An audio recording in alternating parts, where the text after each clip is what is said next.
Let's begin tonight with a question. When you are driving in your vehicle, regardless of what speed you think you're going, what do you do when you see a police car? I'm going to take some guesses. I did hear some of those answers, but they didn't influence my guesses. I already had preconceived guesses. What's that? He speeds up in his Tesla?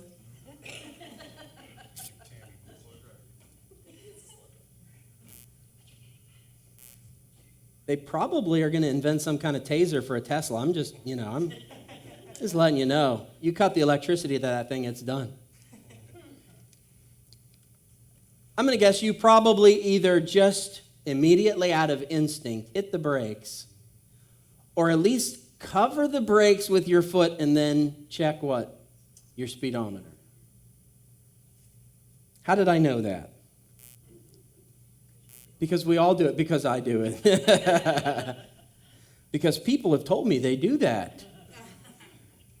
No, it's because we all do it. It's a negative reaction that we have to the law via the lawman. The lawman there, the police officer, is a representative of the law. And we all have that immediate, without hesitation, negative flinch, negative reaction to the law. Because you're just sure that police officer is going to get you, even though 12 vehicles probably just passed you at about 85 miles an hour, maybe 95. And you're accidentally going over 4 miles an hour over the speed limit. You're going 74 accidentally, or at least that's your story that you give to your spouse. But you're 4 miles an hour over. You're just instantly, in that moment, sure that that police officer is going to ignore the other 12 and get you. And why is that? It's because you instantly have a guilty conscience. Instantly. Now, whether you have a habit of speeding or not, I think you still do this. For this reason, you realize how easy it is to either accidentally or intentionally break the law, to go over the speed limit. So it's a very negative reaction, a reaction of fear. The law causes fear. Now, the law was not intended to be that way, at least most of the laws in our country. Let's just stick with the speed laws for now. We won't talk about some of the other ones.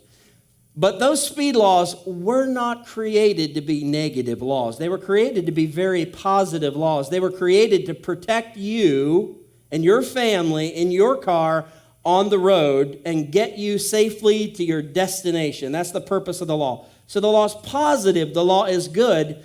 And yet you have that negative reaction. And so it is with the 10 Commandments. These commandments were not designed by God to be negative commandments at all or in any way. They are designed by God to be very positive. Just as the speed limits, they are designed to help us positively, successfully navigate life and get to our destination, heaven, safely. And yet the reaction of the most of us is a very negative reaction to the law. And again, for the same reason. Immediate guilty conscience, because you know how easy it is, intentionally or unintentionally, to break God's laws. Now, if that's your tendency, the worst thing that you can do is say, I don't want to hear the 10 Commandments. I don't want to read them. I don't want to know them. I don't want them in my memory banks because they are too convicting. They are too condemning. I'd rather just not read them, do the best I can, and then find out what the afterlife is all about when I get there. But that is the worst thing that you can do. The best thing that you can do, if that is your tendency to have a negative, visceral response to the law, the best thing that you can do is read them. Study them, learn them, memorize them, and bring them before your mind constantly in life. Think about them all the time, in every situation. What is this emotion I'm experiencing? What do the 10 Commandments say about that emotion? Is it a sin? Is it an okay emotion? That's the best thing that you can do, is to begin to train yourself to think of the laws of God, the commandments of God, as positive laws that reveal dirt in your life so that you can acknowledge them, embrace them, and work to clean those things up. Life is really like, you're like a glass of water. You can take a glass of water that's dirty, that's just filled with sediment, and if you set it on the table long enough and just leave it, all the sediment settles to the bottom. And you can look at the glass, and whether or not it's half empty or half full, that depends on your personality trait, optimist or pessimist, but you can look at that glass that's been sitting, and it can look clean. It can look okay. It can look drinkable and safe. But when you take the spoon and you start to stir up the bottom, then you get to see the truth of what's in that glass. You get to see how dirty the glass is. That's what the law is like for us. Now, in that little analogy, if you didn't catch on to it, you're the cup, your body is the cup, your heart, your life, your essence, your being, your soul, your spirit, that's the water. And the law of God, the Ten Commandments, is the spoon that stirs everything up and shows you what's in there. And that may sting when you see how dirty things get, but it's a positive thing because it gives us the chance to recognize sin in our own lives and deal it a death blow every chance we get. The Apostle Paul said in Romans chapter 7, verse 7, I would not have known sin unless it was for the law. That's how I found out what sin was. I learned it from God's commandments. Now, Paul will also tell us in Galatians that we can't be justified by the deeds of the law. No flesh can. We are only justified by faith in Christ and not by the law. So understand this, as you follow the Ten Commandments, as a New Testament believer, following those Ten Commandments stirs up the water. And I want you to know this, you're never going to see clean water. You're just not going to. If you examine the Ten Commandments, if you study them and turn them internal and apply them to yourself, and you look at yourself as a clean person, you look at yourself as having arrived and having succeeded and having kept the law. Listen, I assure you, your understanding of God's holiness just isn't quite there yet. And what you're doing, I'll tell you what you're doing. I know for a fact, if you examine your life against the Ten Commandments and see yourself as clean and justified by the Ten Commandments, here's what you did. You looked at the surface of the Ten Commandments. You looked at them as external laws, and you didn't look at them as internal governing, because the law of God was intended not just to govern our actions, we know that, but it was intended to govern our thoughts, our motivations. There's a thing known as the letter of the law and the spirit of the law. So if you read the Ten Commandments and you say, I got it, I didn't murder anyone today, and I've been cutting back, overall. Did real good this week. I didn't steal my neighbor's stack of lumber. It was tempting, but I didn't do it. The law has justified me. What you did was you went by the letter of the law, but you didn't go by the spirit of the law. Jesus taught us about the spirit of the law in the New Testament. The spirit of the law is this: you may not have stole that lumber, but when you saw your neighbor's lumber stack sitting in his yard for 1 day and 2 days and 3 days and 2 weeks, you started to look up prices of lumber. And you got tempted and you thought about it. Well, would he even really know if I snuck out a few 2x4s or a sheet of OSB? So it's that thing that the law governs. And it's not like one exterior rule that we read and say, okay, got it. No. As you're going to see through these studies in the Ten Commandments, you can't really ever plumb the depths of the commandments. You can continue to examine them and explore them, and you'll find more and more that the law applies to in your own life. So, here's what the law should do. It should keep you humble. Because when you take the spoon of the law and you stir up the cup, if you're only stirring the surface, yeah, it's not going to look that dirty to you, but if you get down there like the law wants to and stir up the sediment on the bottom, if you really take it to the heart and to the soul, you're going to see how dirty you are. That's going to humble you, and that is going to keep you dependent on Christ for your justification and your salvation. That's right where you need to be. That's right where you need to be. So even though the law stings when we read it, even though it points out our flaws and our weak spots, it's good for us. It is natural and normal for us. And it's a great thing because it pushes us toward Christ. It keeps us in that dependency so that our salvation doesn't become about anything else except for that free gift that he gave us. Now, with that in tow, we are only going to cover the third commandment tonight, but as we cover the third commandment and the remainder of these commandments, let's allow the law of God to stir us up. Let's allow the Lord to stir these cups and really show us what's in there. Would you make a commitment with me throughout this remainder of our study of the Ten Commandments to not ignore your faults or explain them away? The legalist does that. The person that claims to be justified by works, that's what they do. They justify themselves with excuses. Well, yeah, I had that thought, but that was his fault. He never should have said that to me. And yeah, I did that other thing, but that would have never happened if that person wouldn't have got involved the way they did.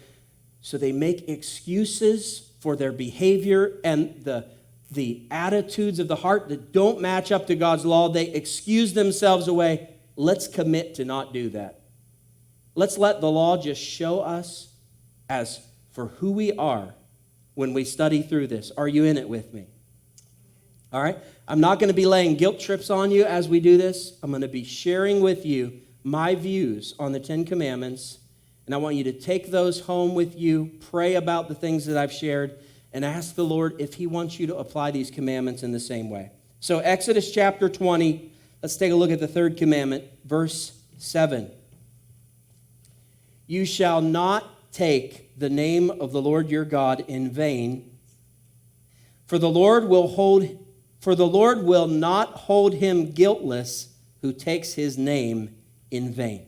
I'd like to define two words there for you, the word take and the word vain. Now, if you like to take notes, you'll want to eventually get this down. This is a very important part to understanding verse 7 and the third commandment. Let's start by defining the easier word. It's the word vain. It's the word shav in Hebrew, and it simply means to empty something of its content or meaning. It means to render something useless. So at face value, the Lord says, don't take my name and render it useless. All right, and now I want to define for you the word take. It is the Hebrew word nasa, and it means a lot of different things. It's got a lot of different definitions. If you look this up, this word can mean many things, all depending on the context that it's used. But I found two words that I think can summarize all of those other definitions, two English words: accept and advance. So take can mean to accept, or it can mean to advance. Now, which one does it mean in the context of verse 7, the third commandment? What does take mean? Does it mean to advance or to accept? Well, to be safe, I'm going to just let you know where I stand. I firmly believe that you can't split it up. It's a Hebrew word that has a full meaning, and we have to pick an English word. We can't really put two words in there. So our translations pick the word take, which would be the same as accept or receive. Do not receive, do not accept the name of the Lord in a useless way. But I'm going to suggest to you that God fully intends for both meanings to be present here. So this means, and if you're a note taker, make sure you get this down. We're going to be looking at this commandment in two different lights. Number one, it means not to accept his name in a way that empties it of meaning. And number two, it means not to advance his name in a way that renders it useless or empties it of its power, that degrades God in any way. All right? if you have that statement written down or a little summary of what I just shared with you, given a little bit of time and a whole lot of meditation, I'm firmly convinced, you will arrive at all the same conclusions that I'm about to share with you. But I'm going to save you some of the meditation work, and I'm going to help you a little bit, and I'm going to speak about this. First of all, I want to start by sharing with you what it means to advance his name in a way that empties it of meaning. To advance is to put something out there. God is saying, don't put my name out there in a vain way. Don't put my name out before others in a way that degrades me in any way or uses my name in a way that is absolutely empty of meaning. So I would just put it like this. Simply put, do not use God's name in vain. Do not use God's name in vain. I'm starting with that one because that seems to be the most common interpretation of this third commandment. And I don't really understand that. I'm surprised by that. We Christians, we just almost immediately understand, and rightfully so, that that's what the commandment is telling us. Do not use God's name in vain. But that's not what our English text tells us. Our English text tells us not to take the name of the Lord in vain. Now, it's accurate, but I'm pointing out it's the tougher conclusion, definition, and interpretation to assent to agree to come to, and yet we do naturally. All right, and that's right. Don't use God's name in vain. Don't use his name in a manner that empties it of meaning. The reason why God forbids this should be very obvious. God wants his name to be hallowed and honored in all the earth. When believers and unbelievers hear his name, it should stop us in our tracks. It should cause our hearts to stand at full attention. It should bring over us that sense of awe and wonder and reverence. But the problem is that when a society is guilty of repetitively and habitually using God's name in a useless manner, what happens is we become conditioned to that and we become desensitized to the holiness of God's name. Hollywood has done a good job of making that happen in our society. The music industry has done a good job of making that happen in our society. They throw God's name around worthlessly. They attribute God's name and attach it to things that are filthy, degrading the name of God, devaluing the name of God, desensitizing us to the name of God, so that by the time we hear the name of God, if we weren't raised in a church, we think it's nothing more than a curse word. You almost get to the point where when you go up to someone, and I don't know if you would do this, but if you would go up to someone and say, hey, do you know Jesus Christ? You're almost half expecting them to say, oh yeah, I know that curse word, I use that one. The name of God has lost all meaning in our society. That's the kind of thing that the Lord is trying to avoid.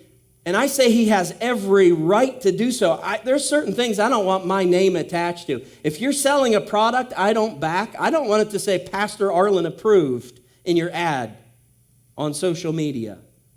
I don't want there to be a private meth lab down there, Pastor Arlyn's meth lab. I'm going to get my name off of that. I don't want my name attached to filthy things. God, all the more so because my name is not holy.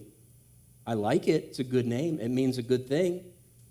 Got good meaning behind it, but my name is not holy. All the more so. God's name is holy. And we should not attach that name to something that's filthy or use that name in a way that empties it of its meaning.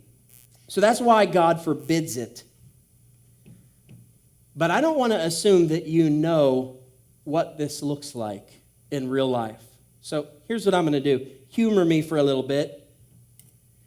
Because if I'm honest, and you're probably saying, I sure hope you are, because you're up there preaching, teaching.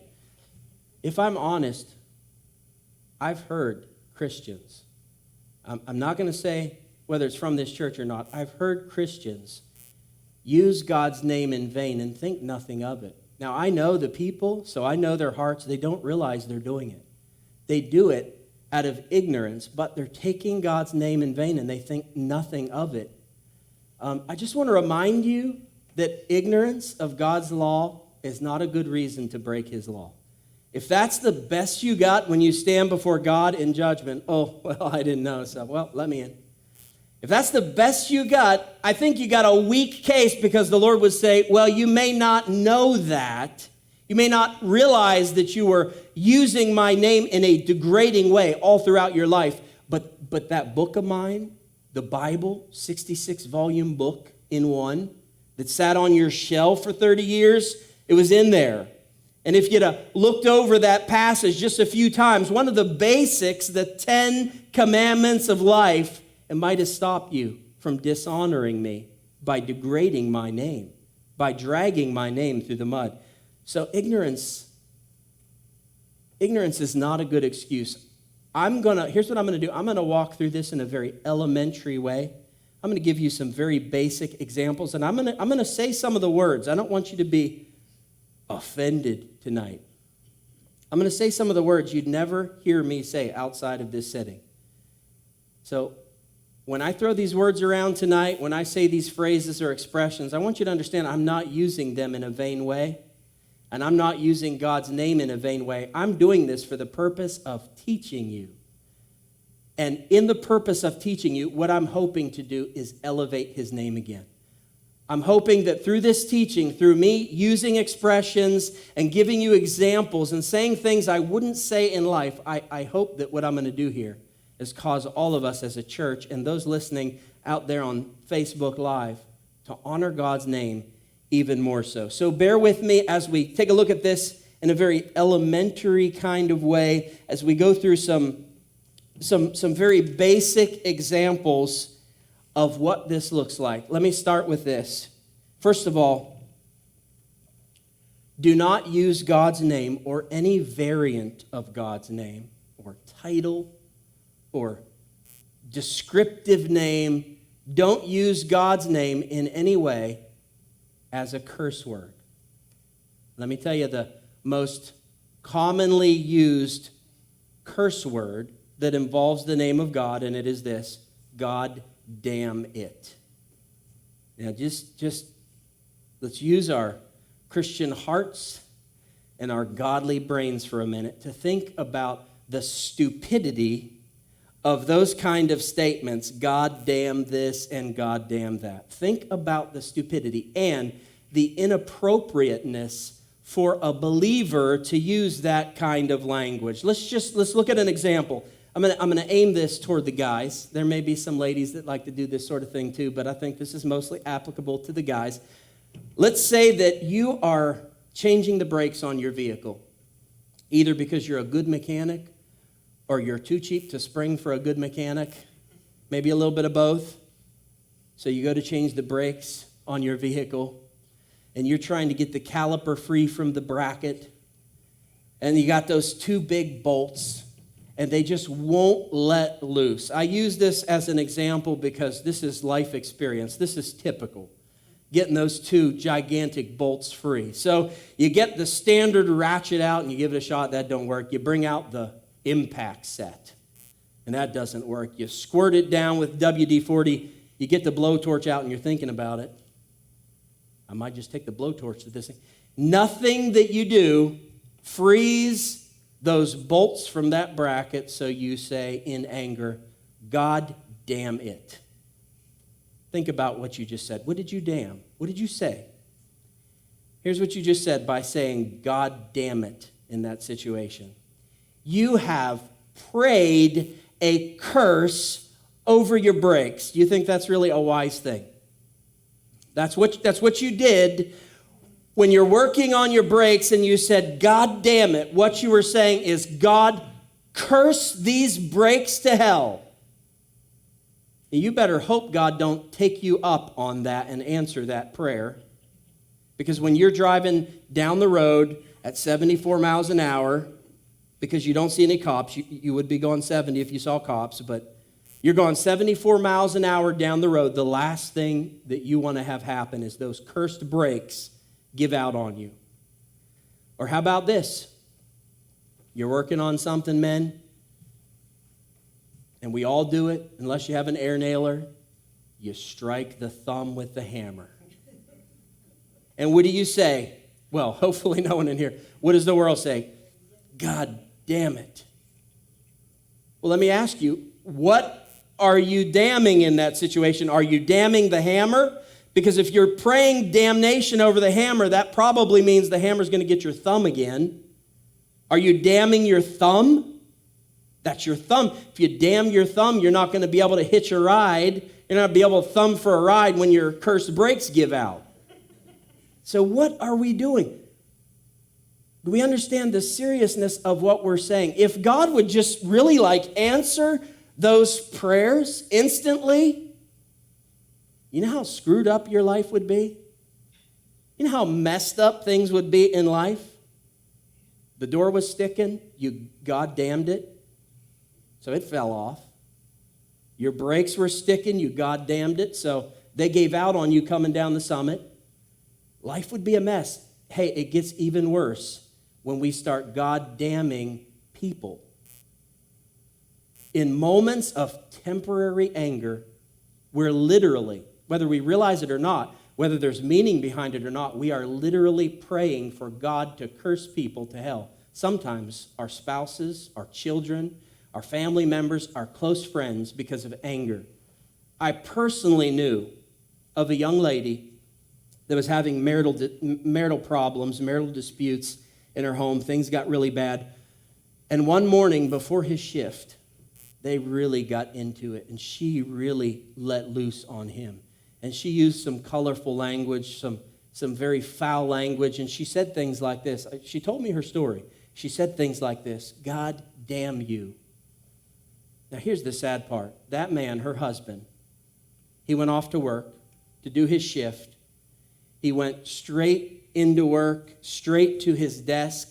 He sat down at his desk, exhausted, emotionally spent, and hurting. He folded his hands and put his head down, and he died there on the spot of a heart attack.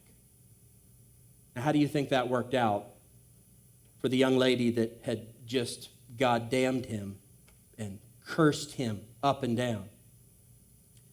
Not well. And she was a mess, a disaster, a wreck for a very, very long time. To be honest, I don't know if she's well today. I don't know how she's doing today, because she blames herself. She blames herself.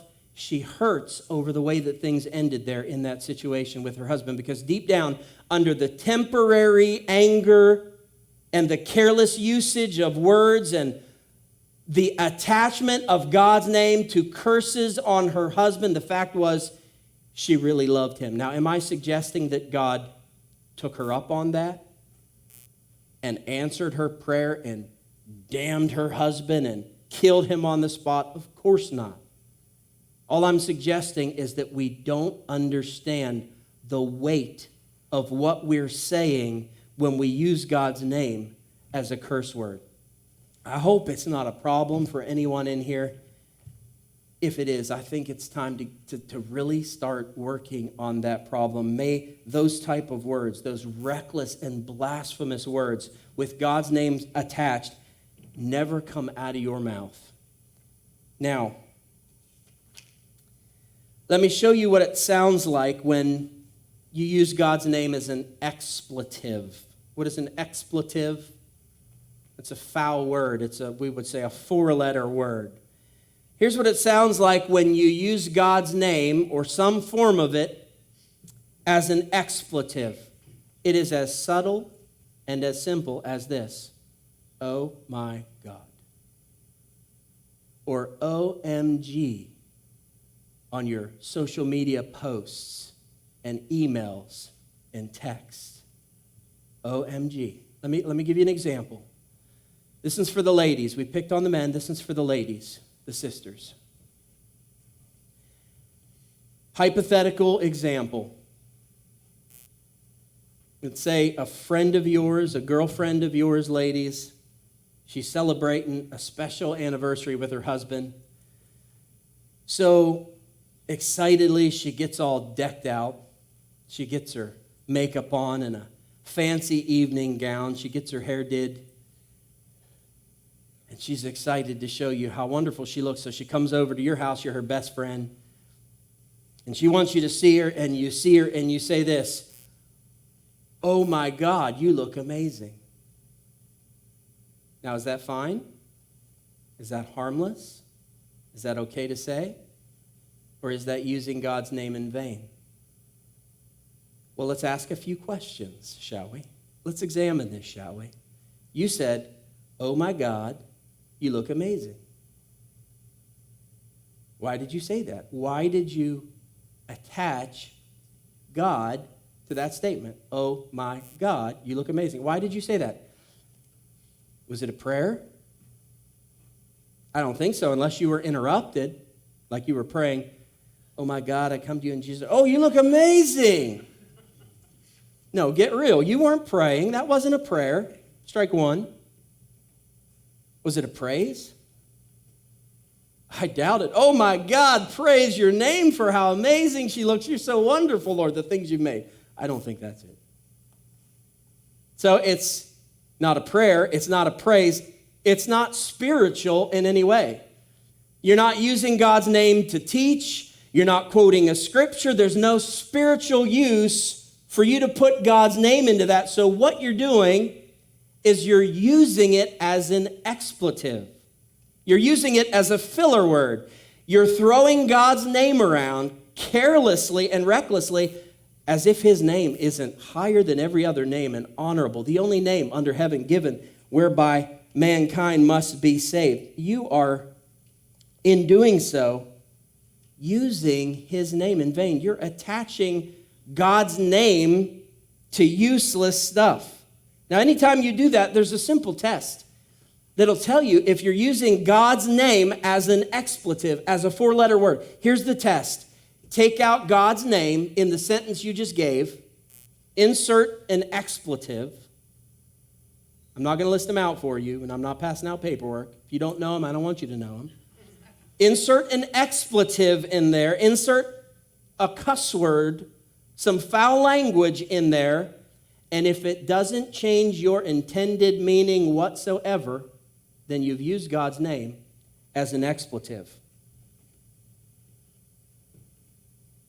Here's another example. It's as simple as saying, "Oh, Lord," or "Jesus Christ." Let me give you an example of this. Let's just say hypothetically that me and Maggie went to a Pirate game last night, which we actually did. And you're a big Bucco fan, so when we saw you in church tonight, we immediately rushed up to you and we said, "Did you see what happened? The Pirates were winning. The most of the game, they were winning, but they blew it again. And at the last minute, they let the game slip away and they lost 4-3 to the stupid Cubs, Chicago Cubs." And you say, "Oh, Lord, of course." Or you say, "Jesus Christ, not again." Now let me ask you, same test. Did you use it in a spiritual way? Lord, Jesus Christ, did you use it in a spiritual way? Was it prayer? Hey, the Pirates need prayer, but it wasn't a prayer. Was it a praise? Nothing praiseworthy right now in that organization. They need players, bad, good players. Wasn't a prayer, it wasn't a praise. Was it spiritual at all? Did it have a spiritual overtone? Was there a use of it for the purpose of glorifying God? Your answer is going to be no. You've used the Lord's name in vain. Anchored, I'm not up here to put a guilt trip on you. I'm not up here to try to tell you what to say and what not to say, because that's always the question. Well, then what do I say when I smack my hammer with the thumb? Or my thumb with the hammer? I did that on purpose to see if you guys were paying attention.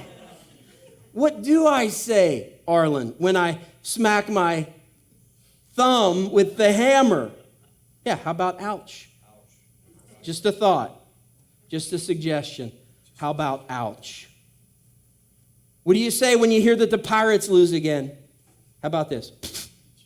That's plenty. All you need.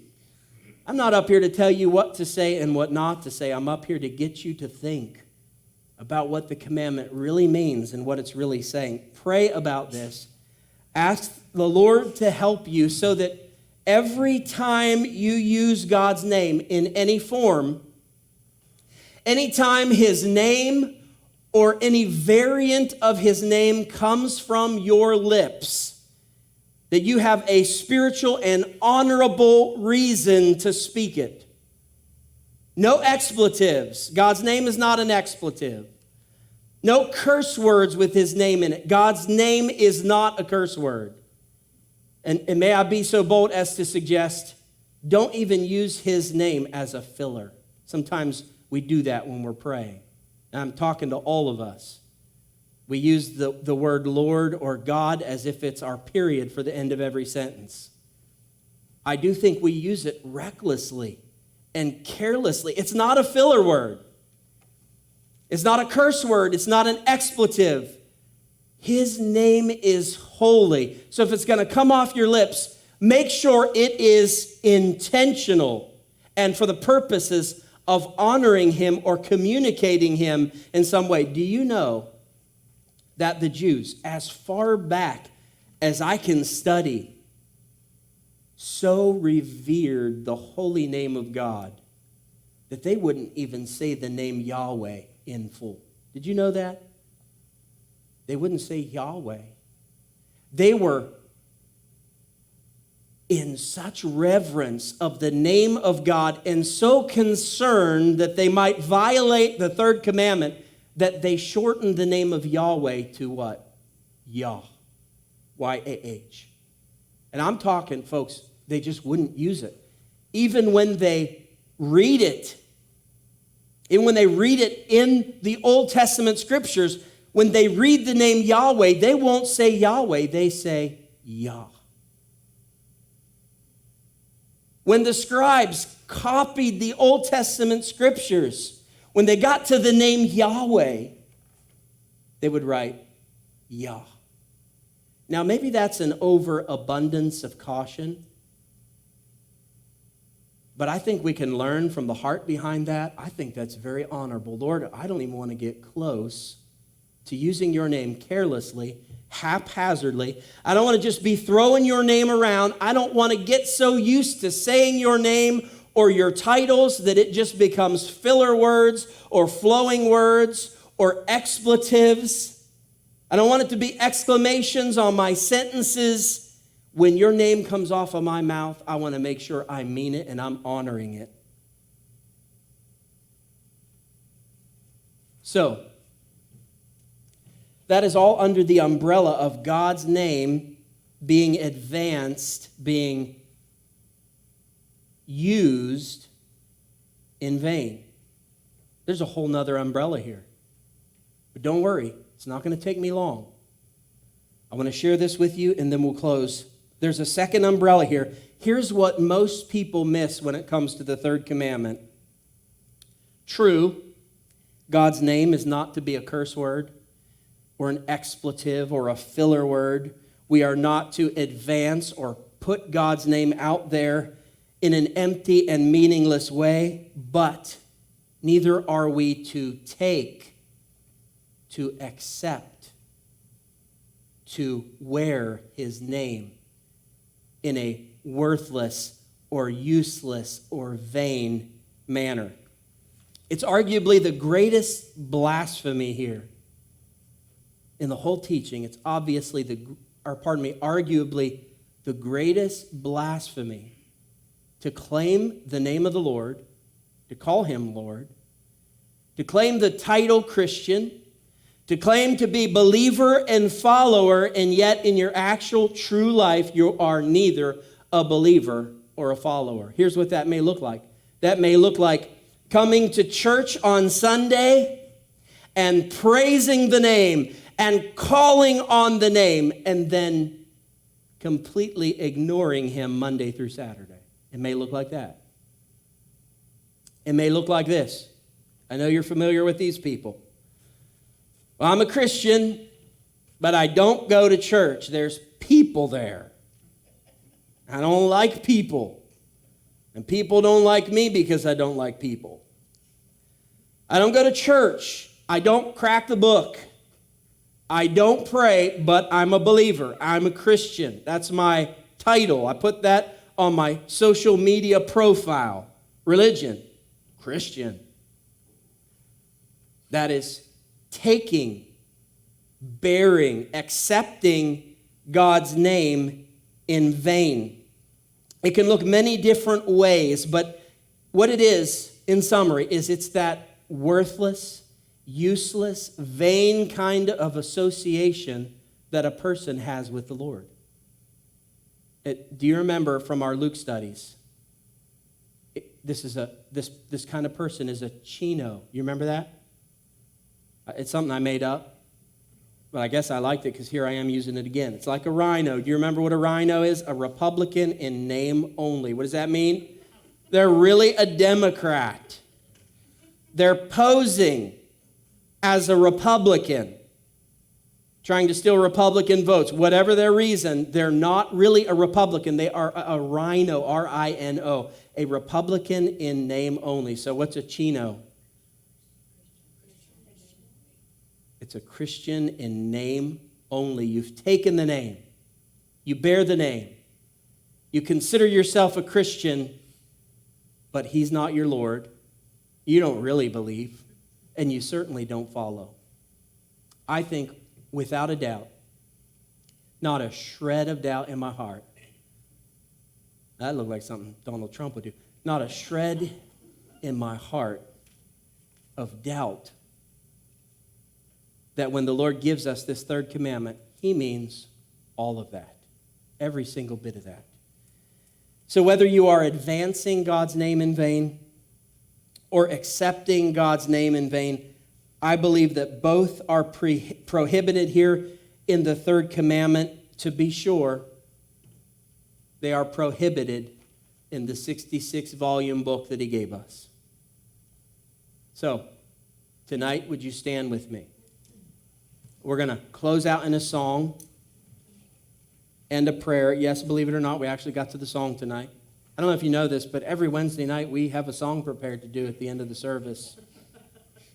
We just, for some reason, never get to it, but we're going to close out in a quick prayer here and a song. Now, it is my current plan, worship team, you can come on up, my current plan to take the next 4 commandments next week. That's my current plan.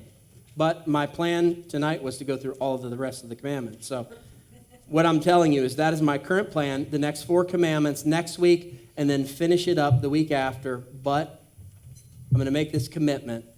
I'm going to stay open to how the Lord might influence my study, and if he takes us on another long adventure, another hard look at any or all of the commandments, I'm in. Are you in? If it's a 10-week study, I'm still in. I hope you are. But that's the plan. 2 more weeks, and then we'll be done with the 10 commandments. All right, let's pray.